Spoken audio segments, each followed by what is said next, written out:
పౌరుల మీద జరిగిన దాన్ని ఎవరు కాదని వీల్లేదు. కానీ ఈ దాడి జరగడానికి, ఇది చేపించడానికి దీని వెనక భారతదేశంలోనే ఏ శక్తులు ఉండి ఎవరున్నారు చేపించారు? ఏ శక్తులు ఉన్నారు? మీరు ఎవరి గురించి అంటున్నారో స్ట్రైట్ గా అనండి. ఏ శక్తులు ఉన్నారని మీరు అంటున్నారు? చాలా మంది చెప్పుకోవడం ఏంటంటే RSS బీజేపీకి సంబంధించిన శక్తులు ఉన్నారని ప్రజల్లో ఒక భావన ఉంది. ఇది అబ్జెక్షనబుల్. ఒక్క నిమిషం, భరతరెడ్డి గారు రెస్పాండ్ అవ్వండి. భరతరెడ్డి గారు RSS బీజేపీ అక్కడ చేసిన వ్యక్తే, పార్టీకి సంబంధించిన వ్యక్తే. అది అంటే కరెక్ట్ కాదండి. మీ వాదన, మీ అభిప్రాయం ఇది మన దేశం యొక్క ఆత్మ గౌరవానికి సంబంధించిన అంశం. చాలా జాగ్రత్తగా మాట్లాడాలి. లేదండి, యాక్చువల్లీ ఇది ఇంత హాస్యాస్పదంగా అంటే నేను నవ్వు ఆపలేకపోతున్నాను ఈ స్టేట్మెంట్స్ మీద. ఫస్ట్ ఏంటంటే దాడి చేసింది ఎవరు? పాకిస్తాన్. అవును, దాడి చేసిన వాడిని తిట్టాలా? దాడి చేసినప్పుడు అది ఎవరైతే ఆపుకోలేదో వాళ్ళని తిట్టాలా? రైట్? అక్కడికే వస్తున్నాను సార్. మీరు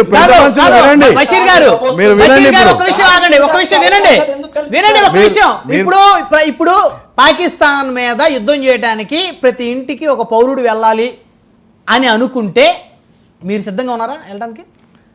నేను 100% సిద్ధం. లేదు, ఐ డోంట్ థింక్ ఆ ప్రశ్న అడిగే అవసరం లేదండి. ఆయన చాలా ఖచ్చితంగా చెప్పారు పాకిస్తాన్ దీనికి. ఆయన చాలా ఖచ్చితంగా చెప్పారు పాకిస్తాన్ దీనికి 100% రెస్పాన్సిబుల్ అని ఆయన చాలా ఖచ్చితంగా చెప్పారు.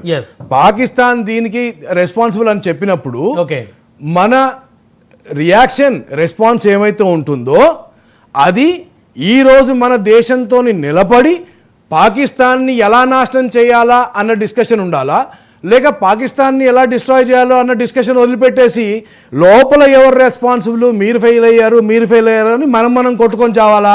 మనం కొట్టుకొని చేస్తే పాకిస్తాన్ కావాల్సింది అదే కదా, రైట్? సో ఇవాళ 26 మంది హిందువులు కశ్మీర్లో. మీరు రాంగ్ మాట్లాడుతున్నారు. లేదండి, భారతీయులు అనండి. భారతీయులు, మీరు మిలిటరీలో పనిచేసిన రైట్ అండి, భారతీయులు, నాకేం ప్రాబ్లం లేదు. భారతీయులు అనడానికి అంశాన్ని నేను గుర్తు చేస్తున్నా సార్.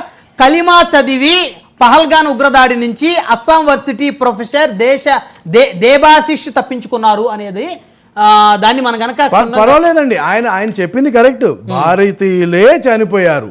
భారతీయులే చనిపోయినప్పుడు మతం చూసి చంపారా లేకపోతే?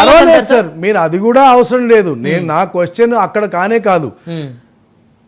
30 మంది భారతీయులను ఉచకోత కోసినప్పుడు, 30 మంది పిల్లలను అనాథలైనప్పుడు, 30 మంది మన అమ్మాయిలు విధులైపోయినప్పుడు మన దేశంలో మనం కొట్టుకోవాలా? నువ్వు జిమ్మేవారు అని, లేక మనం అందరం కలిసి పాకిస్తాన్ని కొడదామని మాట్లాడాలా? ఫస్ట్ క్వశ్చన్ అది సార్. ఆ బ్యాలెన్స్ రాకపోతే రైట్, లోపల ఏం చర్చలు జరుగుతున్నాయి, మనం ఏం మాట్లాడితే అదే చర్చలు జరుగుతున్నాయి. లోపల ఎవరేమనుకుంటారు, మనం ఏమంటే అదే వింటారు ప్రజలు.